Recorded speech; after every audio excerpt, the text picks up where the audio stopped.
Hola jóvenes, soy Eleazar Sánchez, el encargado del curso de filosofía, y para esta semana número 17 del ciclo 2018-2 tenemos un tema bastante importante dado el contexto en el cual vivimos. La corrupción es, digamos, el pan de cada día, y en ese sentido es necesaria una reflexión filosófica sobre qué es el bien, cómo podemos ser felices, y precisamente estas preguntas se responden en la disciplina filosófica que vamos a ver en la sesión de hoy, que se denomina ética. No obstante, les recomiendo que primero vean el video de teoría, porque este es el video donde nosotros vamos a resolver los ejercicios, puede ser llamado como el video de práctica. Así que una vez que hayan visto ese video van a tener mucha más solvencia para seguirme en la resolución de los problemas.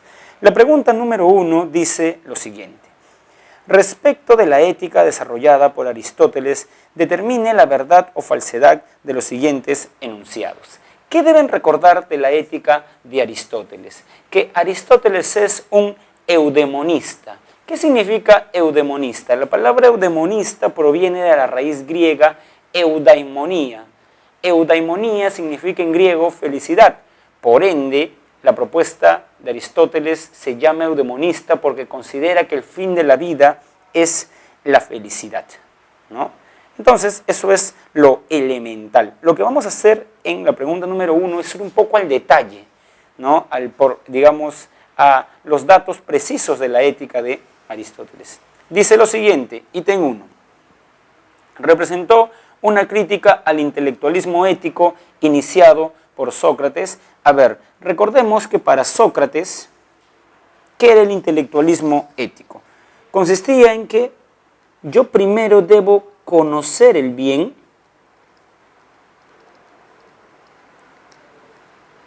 y el conocer el bien, uno, me va a llevar en un segundo momento a ser una buena persona.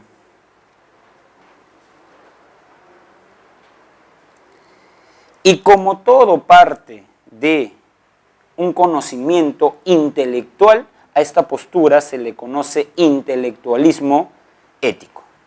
Aristóteles, en el prólogo de la Ética Nicómaco, dice que ese libro no trata tanto de saber qué es el bien, sino de ser buenos. No se trata tanto, dice él, de saber, saber ¿qué es la virtud?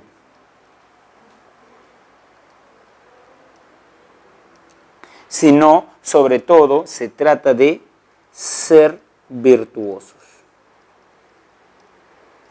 O sea, el objeto de la ética no es teórico, no es investigar sobre el bien, sino es ser una buena persona. Este sí es el objeto de la ética. ¿No? Y en ese sentido podemos decir que está criticando, no a su maestro, porque su maestro es Platón, criticando al maestro del maestro, Sócrates, ¿no?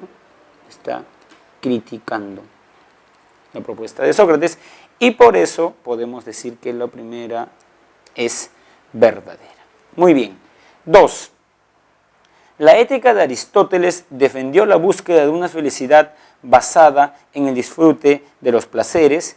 A ver, recordemos que la ética de Aristóteles apuesta por la felicidad, eudemonismo. ¿Pero qué es la felicidad? Practicar la virtud, dice Aristóteles. Pero yo, ¿cómo llego a la felicidad y a la virtud? Bueno, vamos a poner felicidad, virtud, la teoría del justo medio.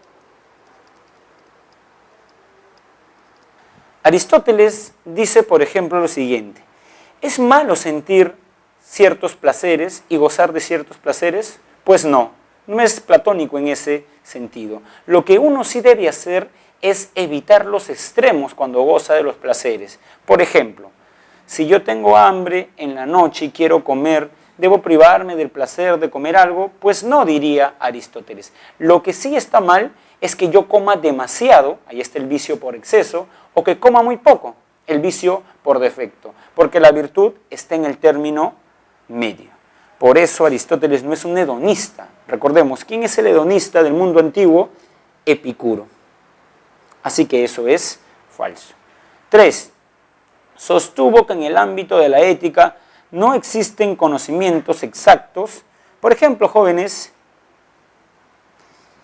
para Aristóteles, en las ciencias existen conocimientos exactos, precisos, universales. Por ejemplo, 2 más 2 es igual a 4. En cambio, la ética, como ya dijimos, tiene como objeto de estudio el bien, la felicidad. Y acá viene algo importante. Para Aristóteles, y lo dice en el primer libro de la Ética Nicómaco, todos estamos de acuerdo en buscar la felicidad. Pero si nosotros le preguntásemos a las personas qué es la felicidad, algunos creen que la felicidad tiene que ver con los placeres, otros creen que la felicidad tiene que ver con los bienes materiales, otros creen que la felicidad tiene que ver con transformar el mundo y dejar un mundo más apto para nuestras generaciones, vida política, o otros creen que la felicidad consiste en reflexionar sobre el mundo, teorizar, lo que él llama la vida teórica, y en nuestros días lo llamaríamos la vida intelectual. Entonces, si bien todos estamos de acuerdo en que el fin de la vida es la felicidad, no nos ponemos de acuerdo en torno a qué nos hace felices y qué modelo de vida nos lleva a la felicidad. Entonces hay desacuerdo. Entonces no es sensato pedir, como hay muchas opiniones sobre la felicidad, no es sensato pedir exactitud, ¿no? Incluso Aristóteles dice en la Ética Nicómaco que tú no le puedes pedir a la persona que investiga sobre ética exactitud. Eso le tienes que pedir al que estudia geometría, al que estudia matemática. En las ciencias sí hay exactitud, pero en la ética no hay exactitud, sino conocimientos probables, plausibles, persuasivos, diríamos ahora. Así que es también verdadero, ¿no? Sostuvo que en el ámbito de la no existen conocimientos exactos, verdadero. 4. Propuso una forma de felicidad superior acorde con la naturaleza humana, ¿no? Bueno, hemos visto, para que no se vayan a confundir, que esto que está acá es 3, ¿no? Este es 2. Y ahora vamos a hablar de 4. ¿Cómo define Aristóteles al hombre? El hombre es un animal racional. Y si el hombre es un animal racional, tiene que gustar de virtudes racionales. O sea, no somos animales para creer que el fin de la vida es comer. Un animal puede creer eso, pero como nosotros no somos únicamente animales, sino que tenemos la razón, debemos buscar virtudes racionales y modos de vida que exploten nuestra razón. Por eso no es casualidad que para Aristóteles el modo de vida superior sea la vida teórica, porque es acorde con nuestra naturaleza humana, o sea, con nuestra razón. Entonces tenemos que eso también es verdadero. Verdadero, falso y 2 verdaderos. ¿Cuál es la clave, por ende, profesor? La alternativa D. Pregunta 2. En la propuesta ética de Sócrates, ¿es fundamental para alcanzar el bien, la justicia y la virtud? Recordemos que Sócrates propone el intelectualismo ético. El intelectualismo ético hace referencia a lo siguiente, jóvenes. A ver, recordemos, es más, vayamos un poco más atrás en la historia de la filosofía. Sócrates se enmarca en el periodo antropológico. En ese periodo discute con el sofista más lúcido, que es Protágoras. Y el objeto de estudio fundamental del periodo antropológico, si bien es el hombre, es la virtud en el hombre, la arete. Según Sócrates, ¿no? Nosotros, primero, para ser virtuoso, debemos saber qué es la virtud. Y una vez que tenemos el conocimiento de lo que es la virtud, podremos ser virtuosos. Saber qué es la virtud es fundamental para ser virtuosos. Y por eso no es casualidad que para Sócrates el sabio es bueno. ¿Por qué el sabio es bueno, profesor? Porque el sabio conoce el bien y por ende elegirá el bien en su vida. Sin embargo, el ignorante el que no conoce el bien, es malo, porque como no sabe qué es el bien, puede equivocarse y elegir el mal. Es más, si Sócrates, por ejemplo, presenciara un acto de corrupción en el Perú de un juez, diría, ese juez es ignorante, no sabe qué es la justicia, porque si supiera qué es la justicia, elegiría la justicia. Pero como elige la injusticia, eso supone que no conoce, porque quien conoce la justicia, elige la justicia. Por ende, la alternativa correcta es la A, ¿no? Tiene que ver con el conocimiento de algo para ser virtuosos. Pregunta número 3. De acuerdo con la propuesta ética desarrollada por San Agustín, la verdadera felicidad consiste en... recordemos que para San Agustín el bien supremo es Dios. ¿Qué quiere decir eso, profesor? Veamos. Que la verdadera felicidad, si quieres ser verdaderamente feliz, ¿no? Tienes que contemplar a Dios, conocer a Dios. Consiste en contemplar a Dios. ¿Pero qué quiere decir eso, profesor?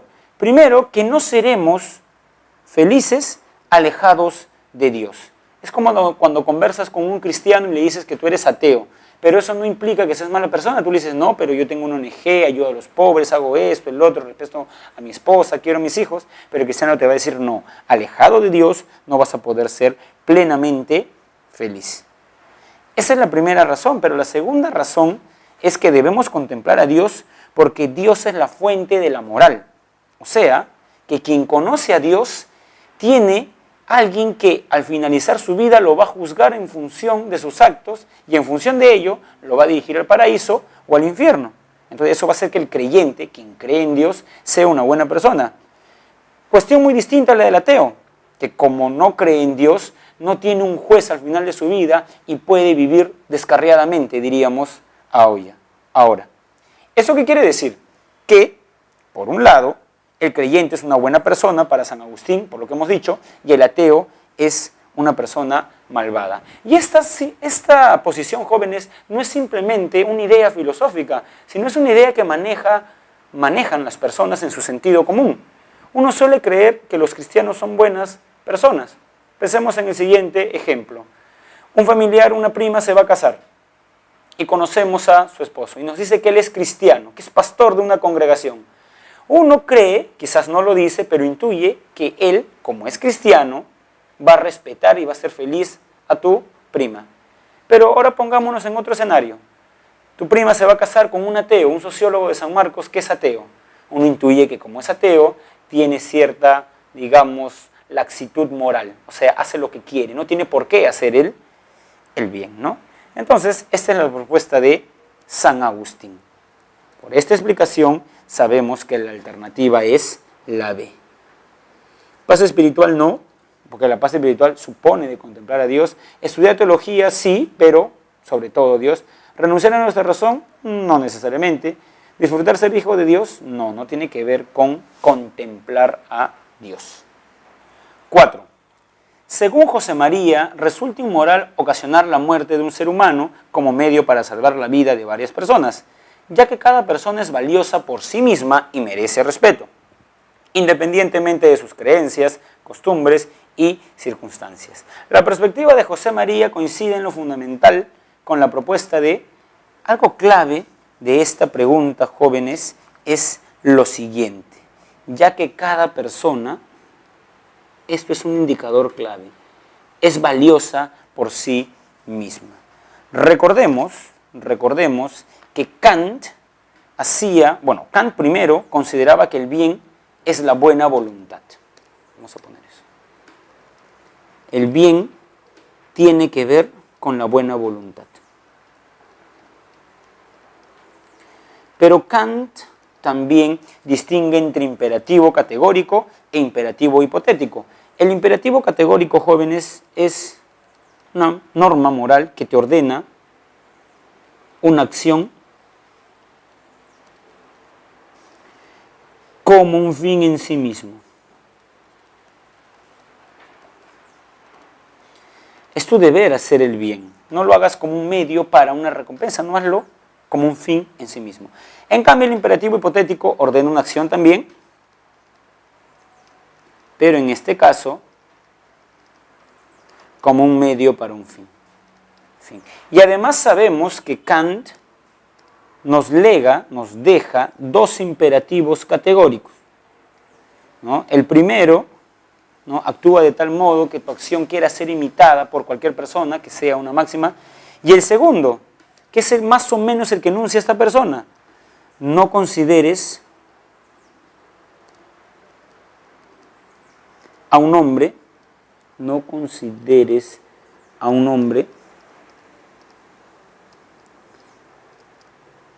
como un medio, sino siempre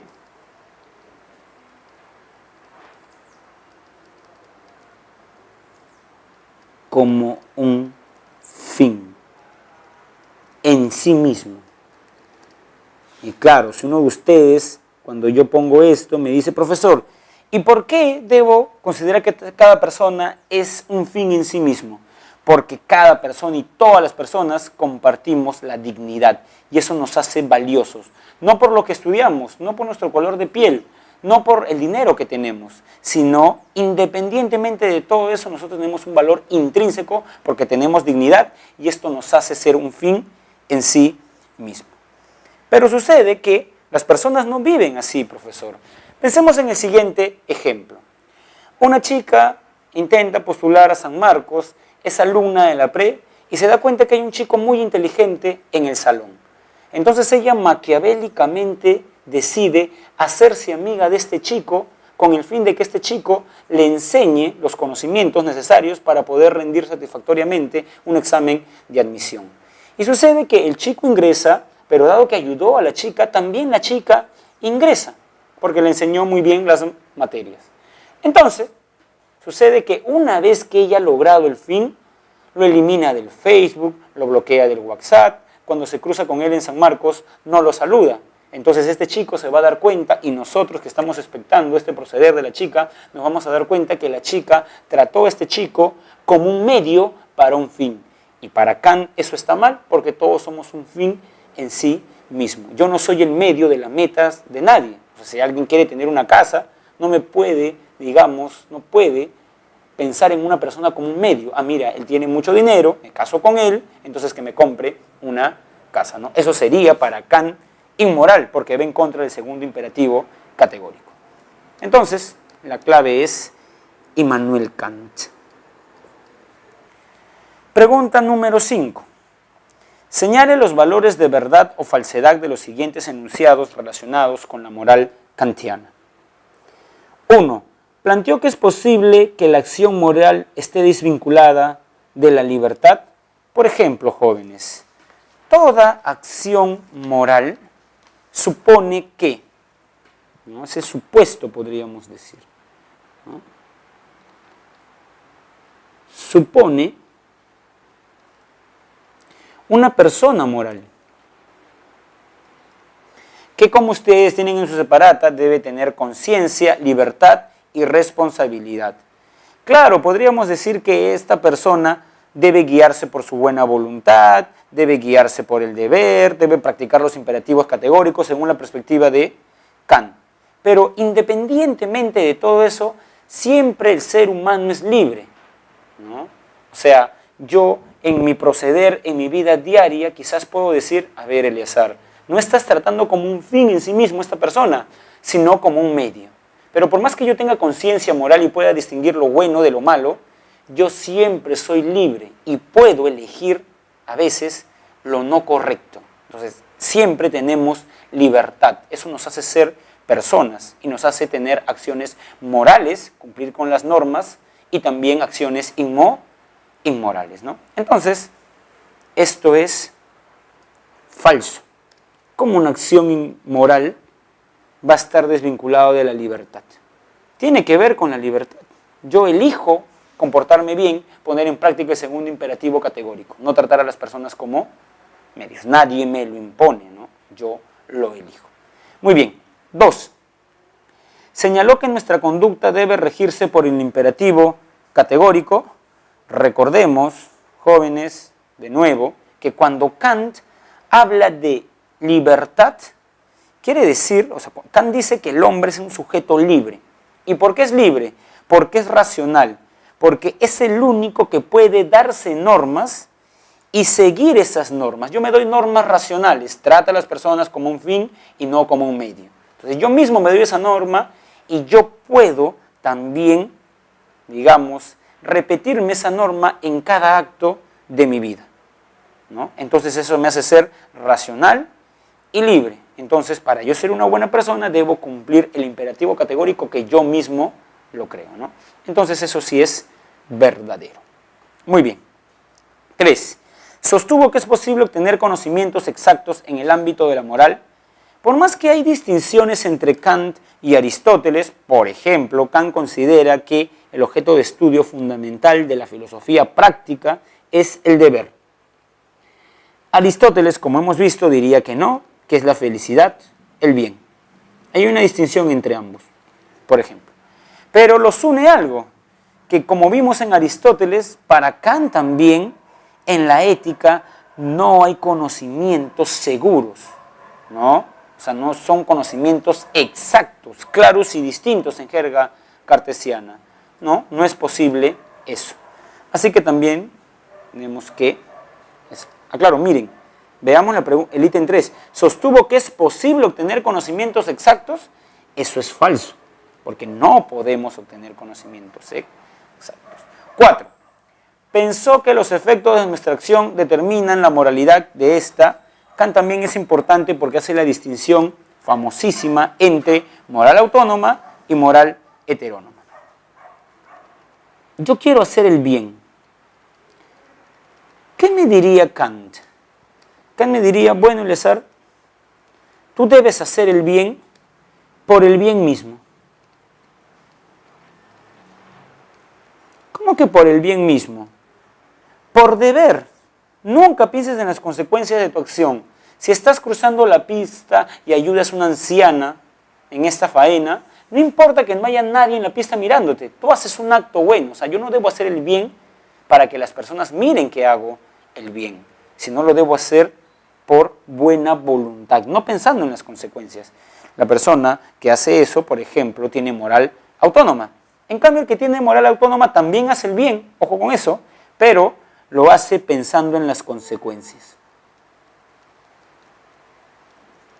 Estoy en el carro, subo una anciana y me paro del asiento reservado para que me vea mi nuevo amigo y vea que soy una buena persona, ¿no? Lo hago pensando en las consecuencias.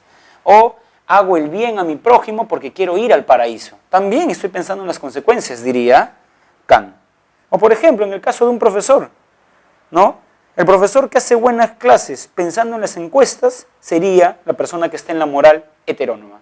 O sea, no es que yo quiera hacer buenas clases, sino que lo hago porque tengo la encuesta de los alumnos y quiero salir bien encuestado. Estoy pensando en las consecuencias. En cambio, el profesor que hace buenas clases, independientemente de las encuestas, por buena voluntad, sería un ejemplo de moral autónoma. Ahora un ejemplo para ustedes como estudiante.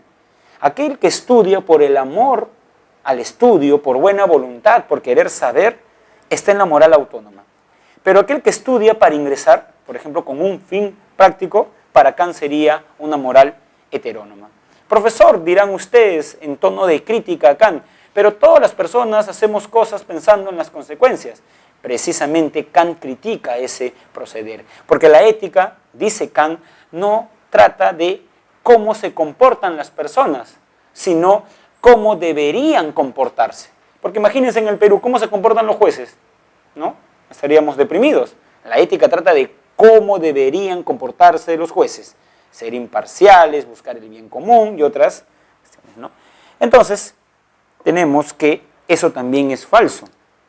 Kant critica los efectos de una acción, esto lo llama Kant moral heterónoma y lo critica,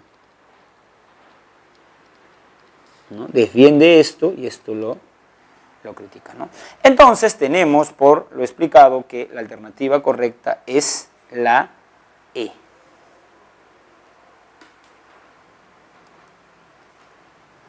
Pregunta 6. Si queremos establecer una diferencia entre ética y moral, podemos afirmar que, tradicionalmente, la primera ha buscado determinar el significado, mientras que la segunda se ha vinculado sobre todo con el estudio de, si bien en el lenguaje ordinario, coloquial, natural, nosotros solemos utilizar de manera indistinta, como sinónimos, la palabra ética y la palabra moral, es una persona ética, tiene ética, es una persona moral, como sinónimos. Sin embargo, en la primera página del boletín de filosofía, ustedes tienen una parte que se llama diferencia entre ética y moral. Se puede encontrar una diferencia débil, dice ahí, no fuerte, entre ética y moral. Porque se suele decir que la ética, jóvenes, es la indagación sobre el bien, sobre lo bueno. ¿Sobre qué? Sobre la felicidad también. ¿Qué más? Sobre la virtud. Entonces, sabemos que la ética es de herencia aristotélica.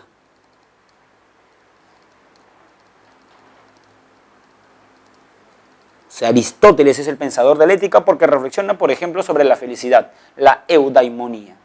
En cambio, la moral tiene que ver más con una indagación sobre el deber,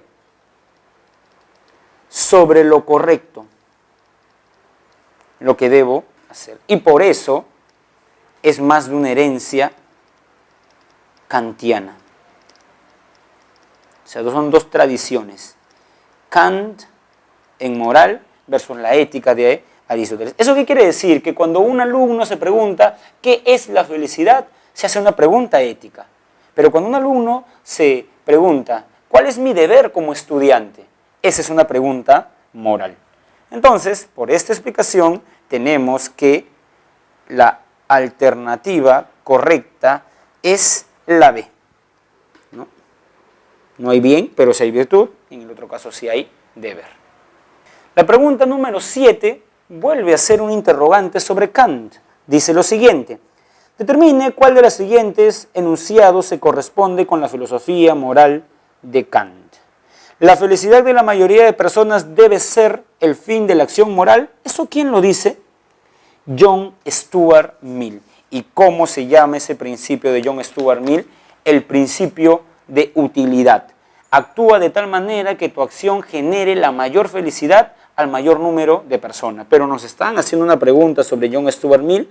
No, nos están haciendo una pregunta sobre Kant. Así que la A no pertenece a Kant. B. La moralidad de una acción se determina por los sentimientos que nos producen. Profesora, en ningún rincón de la separata hablan de los sentimientos en ética. Muy bien, nosotros hemos tenido que seleccionar algunos autores, pero un autor, por ejemplo, que habla de los sentimientos en ética es el empirista David Hume, ¿no? Entonces, eso tampoco pertenece a Kant. Para Kant, una acción es moral en tanto es racional porque tú pones en práctica el imperativo categórico. C. Sigamos buscando la respuesta correcta. Por las consecuencias de una acción moral sabemos si esta es correcta o no. Recordemos que eso lo llamamos moral heterónoma.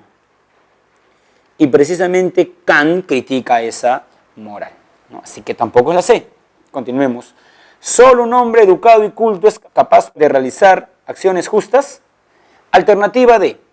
Solo un hombre educado y culto es capaz de realizar acciones justas.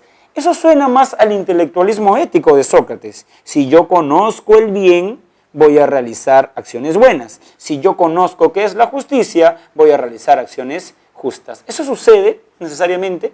Imagínense los jueces que deben impartir justicia, violan normas de justicia, ¿no? Bueno, eso es la propuesta de Sócrates. No es la de Kant. Y estamos, recuerden de nuevo la pregunta, buscando el enunciado kantiano. E. La norma moral tiene un carácter universal, es válida para cualquier caso. A ver, Hay dos cosas que se dicen de la moral kantiana. Lo primero es que es una moral deontológica, o sea, se centra en el deber. Pero también se dice que es una moral universal, porque Kant dice que las normas morales se deben cumplir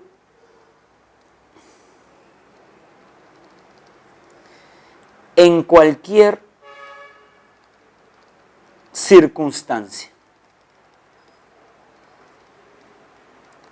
Podemos poner un ejemplo que hizo poner en apuros a Kant. A ver, les pregunto para iniciar el argumento. ¿Decir la verdad es algo bueno o malo? Es algo bueno, profesor. Muy bien. Si ustedes han aceptado que decir la verdad es algo bueno, Kant diría que en cualquier situación de su vida ustedes deben decir la verdad. O sea, esa norma, decir la verdad, es universal y la debes cumplir en cualquier situación. Esa es la idea de Kant. Pero pensemos que en cualquier situación de nuestra vida nosotros diríamos la verdad. Y la crítica que le hace un filósofo a Kant es con el siguiente ejemplo. ¿Qué pasa, por ejemplo, o por citar un caso, si yo tengo un amigo que el día de hoy llega a mi casa y me dice que unas personas, sus vecinos, han enviado un marca para que lo asesine? Y mi amigo se esconde en mi casa, ¿no? Y en algún momento llega el asesino. Yo sé que es ese marca, porque él me enseñó la foto, que lo va a matar. Y el asesino toca el interruptor, abro la puerta y me pregunta, ¿dónde está Moisés tal? ¿No? Entonces, yo, según Kant, ¿qué debo hacer? Decir la verdad, porque esa norma es universal. La pregunta que les hago ahora, en tono de crítica a la moral kantiana, es, ¿cuál de ustedes diría, o quiénes dirían la verdad en esta situación? Piensen en su mejor amigo, piensen que un asesino lo va a matar. Está escondido en su casa y viene el asesino y les pregunta, ¿dirían la verdad? Bueno, no, es muy problemático. Por eso se dice que la ética kantiana es muy formal. También se le llama ética formalista, porque a Kant no le interesa la situación en la que tú estés. Para Kant tú debes cumplir la norma moral. Así el mundo se caiga, dice, en la fundamentación de la metafísica de las costumbres, ¿no? Entonces, por eso sabemos que la alternativa correcta es la E. Pregunta número 8. Para Moore, principios como lo bueno y lo malo, lo justo y lo injusto, no tienen que ser abordados desde un punto de vista teórico, ya que no son de carácter, debido a la simplicidad de aquellos, el hombre puede comprenderlos a través de, recordemos que para Moore el bien, vamos a ponerlo acá, ¿no? El bien es un concepto imposible de definir. ¿Por qué, profesor? Diríjanse a un diccionario y busquen la definición de la palabra mesa, ¿no? Mesa, ¿no? Va a decir en el diccionario algo parecido. Mueble formado por un tablero horizontal sostenido en algunos pies o patas. Entonces, si tú quieres buscar la definición de la palabra mesa, para definir mesa necesitas otro concepto, el de tablero. Pero luego quieres saber qué es un tablero y vas al diccionario. Plancha de madera. Pero luego quieres saber qué es la madera, ¿no? Sustancia dura y fibrosa formada de árboles. Luego quieres saber qué es un árbol. ¿Qué quiere decir eso, jóvenes? Que un diccionario es como un sistema deductivo. O sea, hay palabras que sirven para definir a otras, podríamos decir, pero nada las define a ellas. Eso es lo que Moore llama noción simple. Y una de las nociones simples es el concepto de lo bueno, el bien. O sea, yo puedo decir que una acción es buena, que tal profesional es bueno, que tal alumno es bueno, pero yo no puedo definir el bien. Me sirve el bien para definir otras cosas. Entonces, por eso, Moore dice que lo bueno es un concepto simple concepto simple.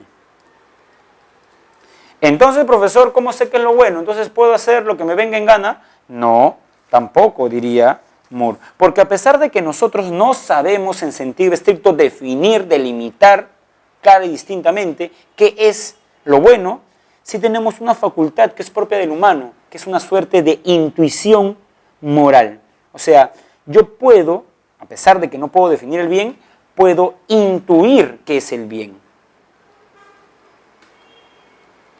O intuir